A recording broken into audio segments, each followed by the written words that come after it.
All right, Joseph. So we chatted before the call. Thanks for taking some time with me this afternoon. So we established you moved here from Ohio Yes. last year. So looking to get back into the workforce. And I want to explore a little bit about your tenure with Honda of America, with the auto plant there. So you started out there as a production associate. So let's start there. You were in that position for 7 years. So talk to me about what you did in that particular position to start. So in 2001, I started at Honda. It was actually our East Liberty auto plant. It was actually our smaller plant in Ohio. It's only one line. At the time, we only produced the Civic. So I was a line associate, assembling the Civic. And then we went to the Honda Element, also joined our line. And then the Honda CR-V joined our line. So the time I was over there, I moved around a lot to learn a lot. So most of my experience at East Liberty was all on it's called our trim line. So that's all interior parts, from carpet to headliners to airbag installed to dashboard installed to headlights, bumpers, things along those natures. And then in 2011, I moved over to Marysville Auto Plant, and that was our mother plant. So I basically, at both plants, I have touched everything that involves a car except for the engine and suspension. So anything you can imagine that puts a car together, I've touched. And I also experienced working in repair for many years as a repairman. And so that's also involving going to different plants, going on traveling trips, and actually dismantling basically every product that Honda produces and put it back together. Okay, awesome. And then, of course, from that production associate, you grew into the assembly department supervisor assistant. Yeah. You were in that role for 7 years. Yeah. What was the main difference between that role and then the production associate? Aside, I'm assuming, obviously, from the supervisory, what kind of changed? So basically, when the supervisor's not there, you're like the assistant where you fill in for like for vacations, to cover production supervisors for vacations, and then you basically are in charge of a group of associates. So that can involve equipment that breaks, getting a hold of maintenance. It can involve doing scheduling for associates. I wasn't authorized to counsel associates, obviously, because I was just an assistant. That's just a production supervisor job. I write reports every day. A report was required of what happened in your day because there was 2 shifts. So you had to report to the next shift. I would have to chase down quality issues. We all wore radios, so they would call you on the radio if there was an issue at the end of the line when a car was coming off, like some defects, and you would have to either fix the defect and then check cars, or if it was a huge issue, we'd actually have to go out to American Honda and actually check up to 1 quarter's worth of cars, which was between 120 to 125 cars per quarter. We produced 500 cars in 8 hours.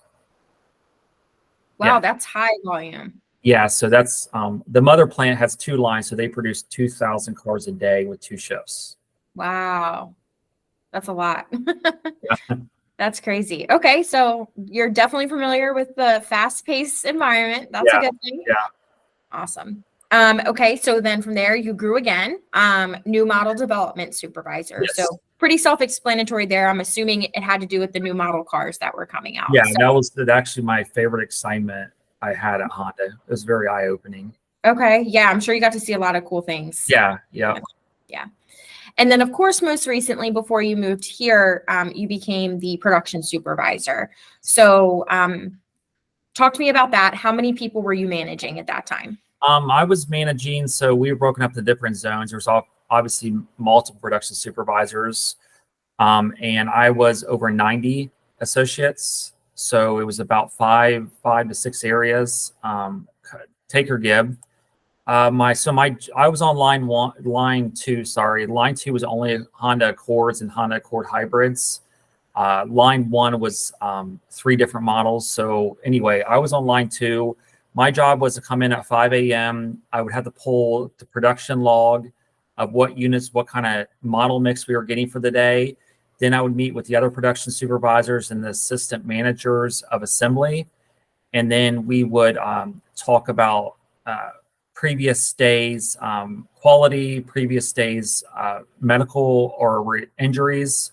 And then we'd also talk about our manpower for the day of like call-ins. We would have to pull the call-in log. And then we would take that information and I would go out to the floor to meet with the other areas and see exactly what the manpower was and what was going on with it. And then I would have to obviously give or borrow manpower to make sure the line would start at on time at 6:10 a.m. So then when the line started and everyone was on their jobs, the associates rotated every 2 hours to a different job is how they did it. So basically when the line's running, my job moving forward was I still had a radio on, answering calls if there was issues in areas, to obviously going to the end of the line, checking cars, and finding out what the issues were. Obviously, if there was issues with associates, I'd have to replace associate, pull them offline, talk to them, coach them, counsel them.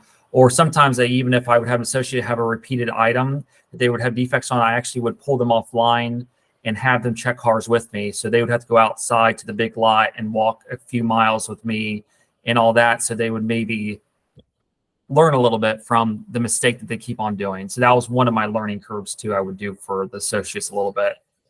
Nice. Yeah, the quality control aspect is definitely going to be important. Quality, downtime also too. My job was like any downtime. We had to every area. So if I had 5 areas, they only were allowed. I think it was maybe 3 minutes to 5 minutes of downtime for the whole day. If that, it just depended on what our model mix was. So if we had a trigger, so if anything hit a minute or more, like in one area, like if one stop, it was a minute or more, I had to file a report and give that to the production manager. We'd have to do like a who, what, where, when kind of thing, like what happened. Even sometimes we would charge suppliers for downtime if it was like their issue. If we didn't have parts or if we had defective parts and it was shutting the line down because we had to get it on before we went to the next step. So that was also my job too, was downtime and going to the scene if the line was off to figure out what was going on. Okay. Okay, great. Perfect.